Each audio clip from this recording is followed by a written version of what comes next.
বিশ্বজুড়ে চলমান জ্বালানি সংকটের উত্তাপ বাংলাদেশের রাজপথেও দেখা গিয়েছিল। পেট্রোল পাম্পগুলোর সামনে মোটরসাইকেল চালকদের দীর্ঘ লাইন হয়ে উঠেছিল নিত্য নৈমিত্তিক দৃশ্য। তপ্ত রোদ কিংবা গভীর রাতে কোথাও কোথাও 7 থেকে 8 ঘন্টা পর্যন্ত অপেক্ষা করতে হয়েছে 1 লিটার জ্বালানির জন্য। অনেকেই ভেবেছেন জ্বালানির এই সংকটে হয়তো থমকে যাবে 2 চাকার স্বপ্নের গতি। গুঞ্জন উঠেছিল বিকল্প হিসেবে বৈদ্যুতিক মোটরসাইকেলেরও। কিন্তু পরিসংখ্যান আর বাজারের বাস্তব চিত্রও কি একই কথা বলছে? রাজধানীর তেজগাঁওয়ে ইয়ামাহা শোরুমে ঢুকলেই সেই ধারণা পাল্টে যায়। সেখানে ক্রেতাদের ভিড় আর কর্মব্যস্ততা যেন সংকটের ঠিক উল্টোপিঠ। কিন্তু এই সংকটের মাঝেও কেন মানুষ এখনও পেট্রোল চালিত মোটরসাইকেলে আস্থা রাখছেন? ইঞ্জিন থেকে যে পাওয়ারটা আসে বা ইসে থেকে ইলেকট্রিক বাইকে তো সেম পাওয়ারটা পাবো না। এছাড়া হচ্ছে যে আমার প্রয়োজন অনুযায়ী যেটা ওইটা তো ইলেকট্রিক বাইকের থেকে আসবে না। এই বাইক পছন্দ করার পিছনে রিজনটা হচ্ছে এটা হচ্ছে জাপানি, তারপর হচ্ছে Blue Core engine, ABS, comfort, breaking. এবং আমার আগেও বাইক ছিলেন 100 সিসি, যেটাতে আমি বাইক চালানো শিখছি, যার কারণে হচ্ছে ইয়ামার প্রতি আমার একটা আস্থা আছে। সেই দিক থেকে বিবেচনা করে ইয়ামাতে আসা।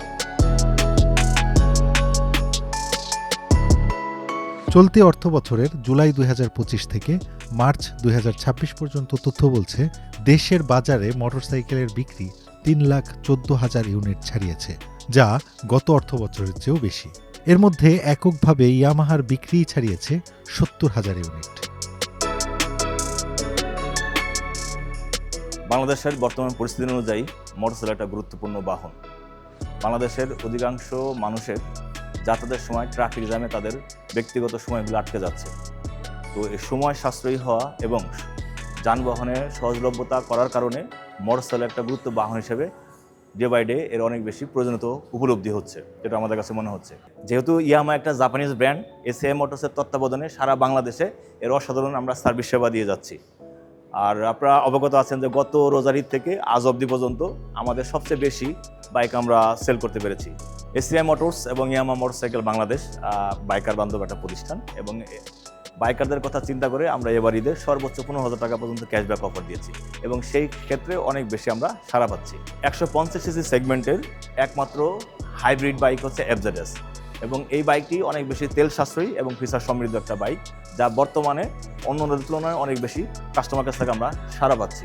আমাদের সবগুলো বাইকেই এফআই এবং ব্লুকোর ইঞ্জিন সমৃদ্ধ, যার কারণে এটা তেল সাশ্রয়ী এবং পরিবেশ বান্ধব, আর যার কারণে সারা বাংলাদেশ থেকে আমরা অনেক বেশি সাড়া পাচ্ছি। আর আমাদের সবচেয়ে বেশি যে চ্যালেঞ্জটা কাজ করছে সেটা হচ্ছে কাস্টমারের চাহিদা অনুযায়ী আমরা আমাদের বাইকটা ডেলিভারি দিতে পারছি কিনা। এটা আমাদের সবচেয়ে বড় চ্যালেঞ্জ হিসেবে আমরা দেখছি।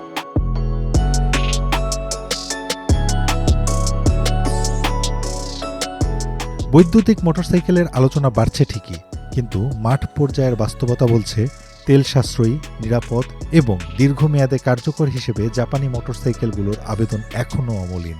সংশ্লিষ্টরা বলছেন সংকটের মেঘ কাটিয়ে 2 চাকার এই স্বপ্নগুলো এভাবেই ছুটছে এবং ছুটবে আগামীর পথে।